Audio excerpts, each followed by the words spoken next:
Bismillahirrahmanirrahim. Assalamualaikum warahmatullahi wabarakatuh.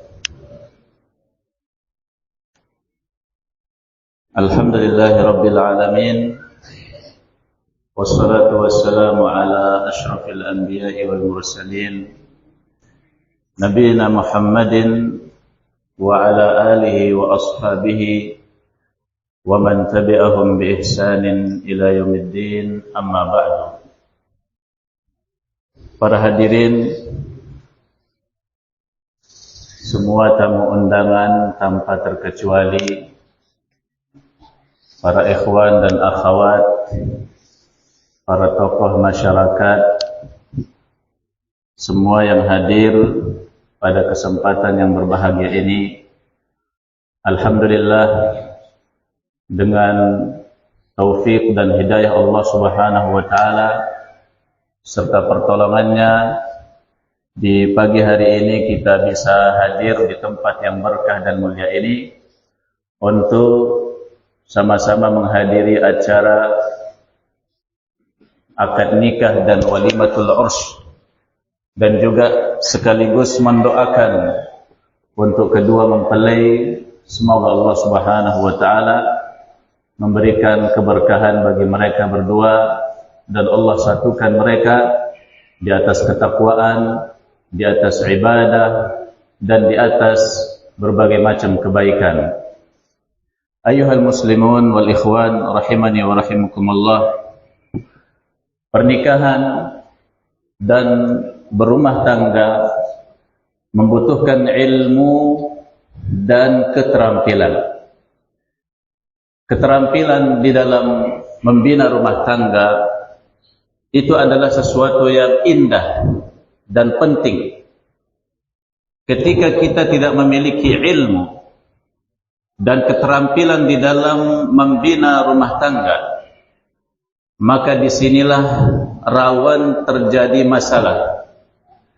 Bahkan mungkin sesuatu yang bukan masalah menjadi masalah, atau sesuatu yang sangat sepele dan mudah dikarenakan tidak adanya ilmu dan keterampilan berubah menjadi sesuatu yang besar dan sulit untuk diselesaikan. Nah, ini kenapa? Sebabnya apa? Ini dikarenakan kejahilan terhadap ilmu yang datang dari Allah Subhanahu wa taala dan Rasulnya, dan tidak memiliki keterampilan di dalam membina dan berumah tangga. Maka pada kesempatan yang berbahagia ini, kami mengajak para ikhwan dan akhwat untuk bersemangat di dalam menggali ilmu yang datang dari Allah Subhanahu wa taala dan juga dari Rasulullah sallallahu alaihi wasallam. Pada kesempatan yang berbahagia ini, kami akan menyebutkan sebuah hadis yang sangat agung, yang sangat mulia, terdapat di dalamnya berbagai macam faedah-faedah yang penting, baik bagi seorang istri atau bagi seorang suami, dan juga bagi seorang naam yang statusnya sebagai mertua. Dalam hadis riwayat di dalam Sahih Bukhari dari sahabat Sahal ibn Sa'ad As-Sa'idi radhiyallahu anhu, beliau menceritakan, jaa Rasulullah sallallahu alaihi wasallam baita Fatimah falam yajid Aliyan fil baiti. Nabi sallallahu alaihi wasallam datang ke rumahnya Fatimah. Fatimah adalah putri beliau. Falam yajid Aliyan fil bait, dan beliau tidak mendapati Ali, yaitu menantu beliau, suaminya Fatimah, di dalam rumahnya. Faqala, maka Nabi sallallahu alaihi wasallam mengatakan, aina ibnu ammik. Nabi sallallahu alaihi wasallam mengatakan kepada putrinya Fatimah, di mana anak pamanmu? Nah, di mana anak pamanmu? Karena Ali radhiyallahu anhu adalah naam sepupunya. Qalat, maka Fatimah mengatakan, kana baini wa bainahu syai'un. Terjadi sesuatu antaraku dan antara dia. Faghadabani, maka dia pun membuatku marah. Fakharaja, maka dia pun keluar. falam yaqil indi, dan dia tidak tidur siang di sisiku. Faqala Rasulullah sallallahu alaihi wasallam li insan, maka Nabi sallallahu alaihi wasallam mengatakan kepada seseorang, undur aina huwa, coba lihat, coba cari Ali di mana dia. Nam faja'a faqala, maka orang yang ditugaskan untuk mencari Ali radhiyallahu anhu yang merupakan menantu Nabi sallallahu alaihi wasallam itu datang dan mengatakan, ya Rasulullah, huwa fil masjid raqidun. Wahai Rasulullah, Ali dia sekarang sedang tidur di masjid.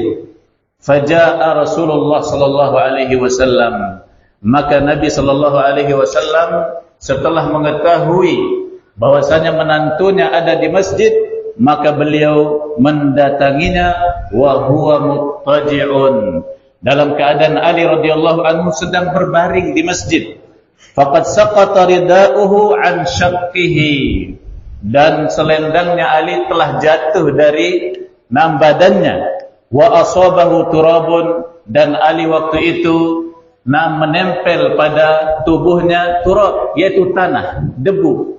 Karena masjidnya Nabi sallallahu alaihi wasallam waktu itu belum seperti saat ini.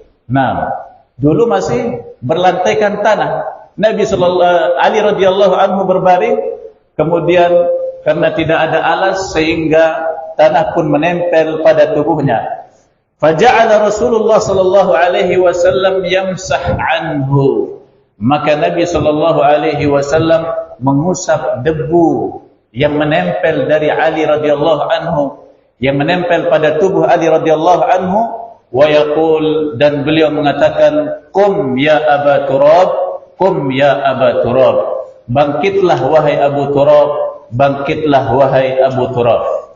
Masyiral muslimin rahimani wa rahimakumullah, ada banyak faedah penting yang bisa kita petik dari hadis ini, yaitu bagi seorang istri, juga bagi seorang suami, dan juga bagi seorang mertua. Dalam hal apa?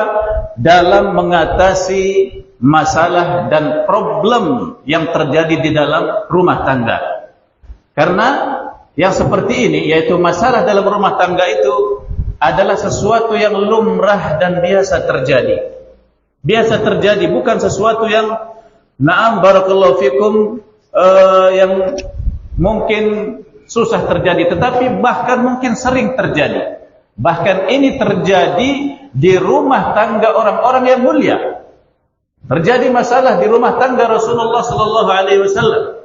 Terjadi masalah di rumah tangga para sahabat, di rumah tangga Ali bin Abi Thalib radhiyallahu anhu, yang beliau ini adalah seorang sahabat yang ditanggung, dijamin akan masuk ke dalam surga Allah Subhanahu wa taala. Dan terjadi masalah antara dia dengan siapa? Dengan putri Nabi sallallahu alaihi wasallam, Fatimah, yang dimana Fatimah adalah sayyidatu nisa'il jannah, pemimpin para wanita di surga. Barakallahu fikum. Bersamaan dengan mulianya kedudukan mereka, ma'asyiral ikhwan wal akhawat rahimani wa rahimakumullah, tidak terlepas rumah tangga mereka dari berbagai macam permasalahan. Maka faedah pertama yang bisa kita petik dari hadis ini, ma'asyiral muslimin rahimani wa rahimakumullah, pentingnya bagi orang tua untuk sesekali menjenguk anaknya yang sudah menikah. Untuk sesekali menjenguk anaknya yang sudah menikah. Kalau sudah menikah, jangan dibiarkan begitu saja.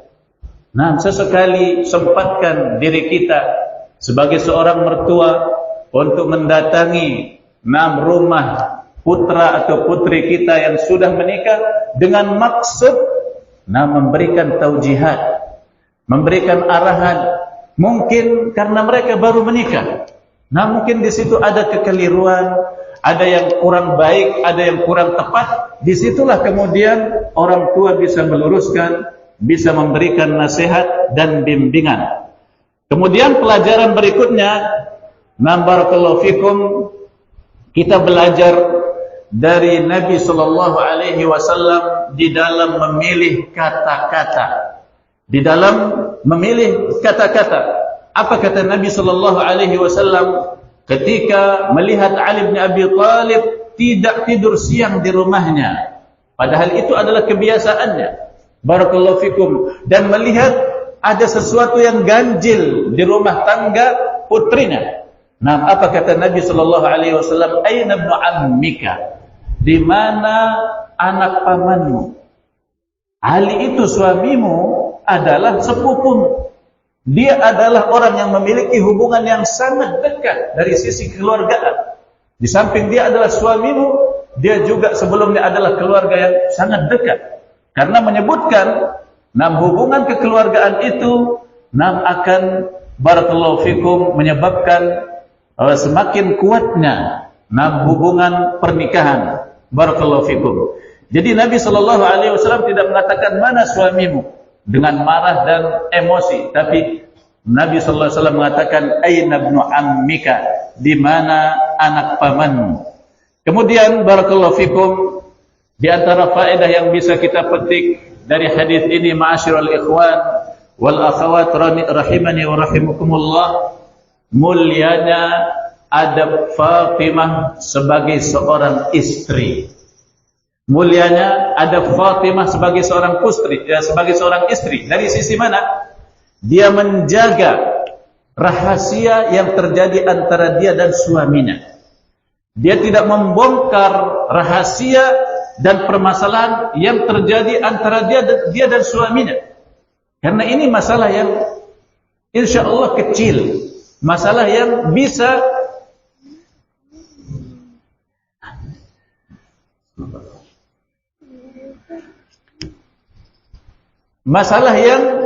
insyaallah akan hilang dan bisa diobati dengan mudah. Nah, dia tidak mentang-mentang karena bapaknya datang, kemudian dia melaporkan berbagai macam laporan, sehingga hal ini akan menambah keruh permasalahan, terlebih bila orang tua itu tidak menyikapinya dengan bijak. Kemudian ayuhal ikhwan rahimani wa rahimakumullah, barakallahu fikum. Juga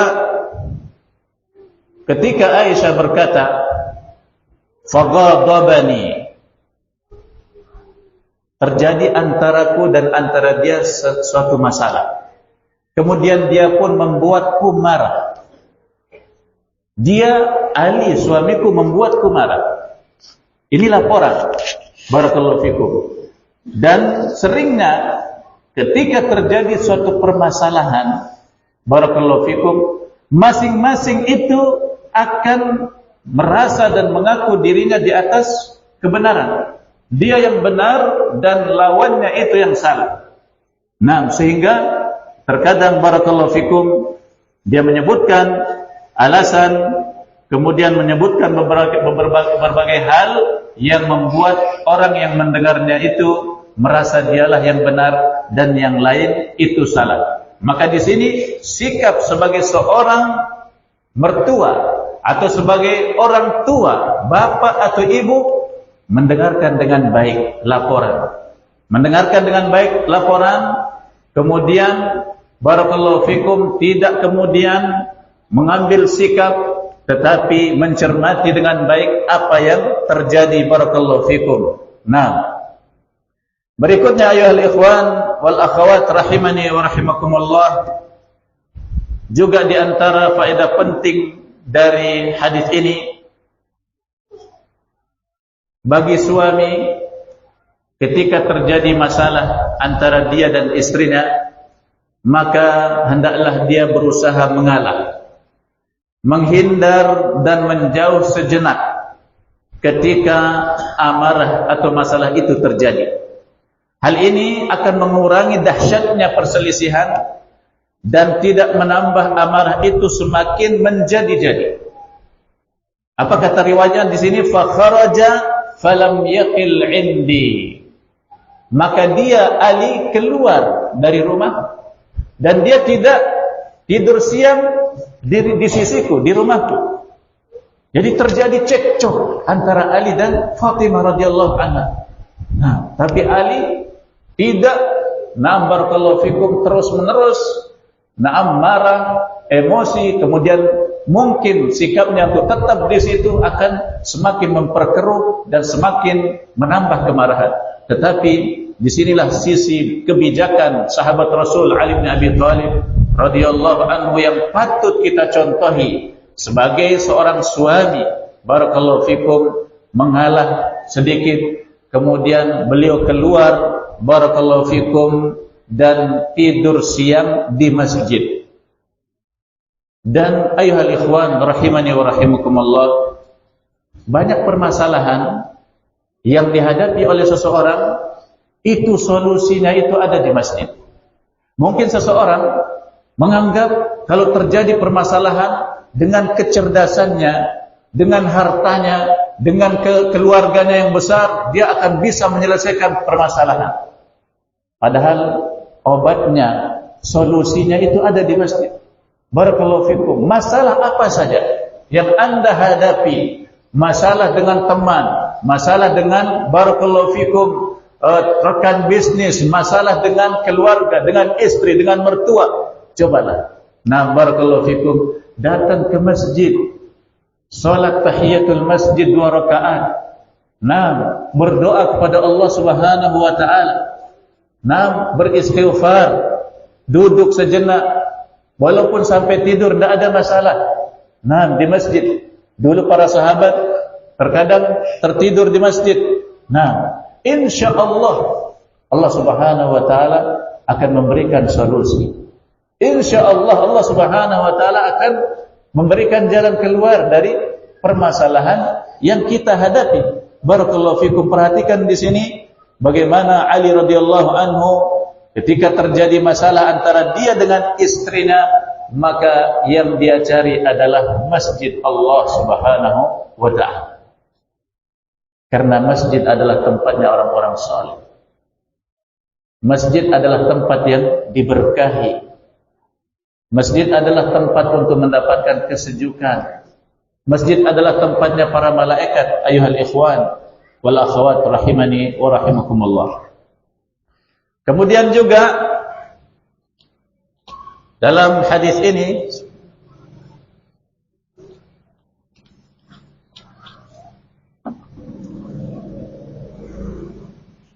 di antara faedah yang bisa kita petik bahwasanya ketika terjadi satu permasalahan, maka berusahalah sesegera mungkin untuk menyelesaikan permasalahan tersebut. Jangan dibiarkan lama-lama, jangan dibiarkan berlarut-larut, yang kemudian akan menambah permasalahan itu semakin dahsyat, semakin runyam, dan semakin susah untuk diobati. Nah, seorang penyair mengatakan, idza rammal jarhu ala fasadin tabayyana fihi ihmalut tabibi. Idza rammal jarhu ala fasadin tabayyana fihi ihmalut tabibi. Kalau barakallahu fikum nampak luka itu semakin parah pada tubuh seseorang, maka di situ tampak jelaslah bagaimana seorang dokter itu menelantarkannya. Artinya luka barakallahu fikum yang ada di tubuh itu segera diobati. Kalau tidak diobati, maka dia akan semakin melebar, semakin parah, kemudian dokter pun akan susah untuk mengobatinya. Demikian pula dalam permasalahan rumah tangga barakallahu fikum. Kita belajar dari Nabi sallallahu alaihi wasallam di sini. Ketika beliau mengetahui ada masalah antara putri beliau dengan suaminya, dan beliau mengetahui di mana suaminya berada, yaitu di masjid, maka Nabi sallallahu alaihi wasallam bergegas-gegas datang ke masjid, na barakallahu fikum, dan menemui menantunya Ali bin Abi Thalib radhiyallahu anhu.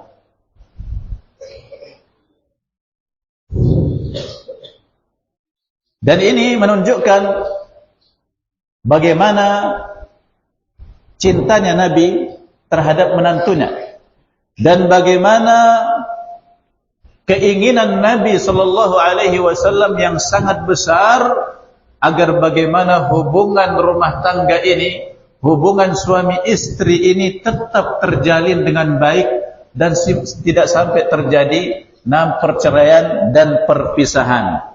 Dan juga ayuhal ikhwan rahimani wa rahimakumullah, barakallahu fikum.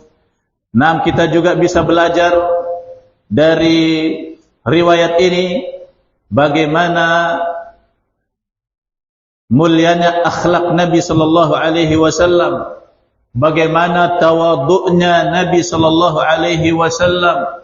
Beliau yang datang ke menantunya, dia tidak sombong, beliau tidak angkuh, beliau tidak egois. Kemudian mana dia panggil ke sini, siapa itu kurang ajar? Enggak. Tapi Nabi sallallahu alaihi wasallam dengan penuh ketawadhuan datang ke Ali radhiyallahu anhu, barakallahu fikum. Dan kemudian ketika melihat Ali radhiyallahu anhu tidur dalam keadaan tubuhnya ditempeli atau menempel padanya tanah dan debu, Nabi sallallahu alaihi wasallam dengan tangannya yang mulia mengusap tanah dan debu yang menempel pada tubuh Ali radhiyallahu anhu dengan penuh kasih sayang. Kalau kita sebagai mertua, sebagai mertua seperti ini terhadap menantu kita, betapa indahnya. Betapa berbagai macam banyak permasalahan akan bisa dihindari dan diselesaikan. Dan tidak cukup Nabi sallallahu alaihi wasallam di situ hanya mengusap, barakallahu fikum, debu dari tubuhnya Ali radhiyallahu anhu, namun Nabi sallallahu alaihi wasallam menambahkannya dengan kata-kata sedikit candaan yang bisa mengurangi amarah dan bisa mengurangi, barakallahu fikum, dahsyatnya permasalahan di waktu itu. Apa kata Nabi sallallahu alaihi wasallam? Qum ya Aba Turab, qum ya Aba Turab. Bangkitlah wahai Abu Turab. Bangkitlah wahai Abu Turab, bangkitlah kamu. Bangunlah dari tidurmu. Ucapan yang sangat lembut. Nabi sallallahu alaihi wasallam menggelari Ali radhiyallahu anhu di sini dengan gelar Abu Turab. Abu ini kunyah. Panggilan keakraban. Turab artinya tanah atau debu. Wahai Abu Turab, wahai Abu Turab. Dan Ali radhiyallahu anhu sangat senang bila dipanggil dengan Abu Turab. Semenjak itu tidak ada panggilan yang lebih menyenangkan Ali radhiyallahu anhu ketika dipanggil kecuali dengan panggilan Abu Turab, karena dia mengetahui bagaimana historinya, bagaimana jalan ceritanya, sehingga Nabi sallallahu alaihi wasallam menggelarinya dan memanggilnya dengan gelar tersebut.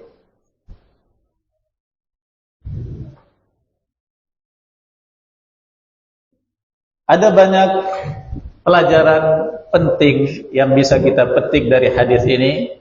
Namun mungkin karena keterbatasan waktu, saya kira pengantin juga tidak sabar lagi untuk bertemu, dan juga para hadirin di sini tidak sabar lagi untuk mengucapkan doa-doa, ucapan-ucapan doa kepada kedua mempelai, dan juga mungkin ada hidangan yang disiapkan oleh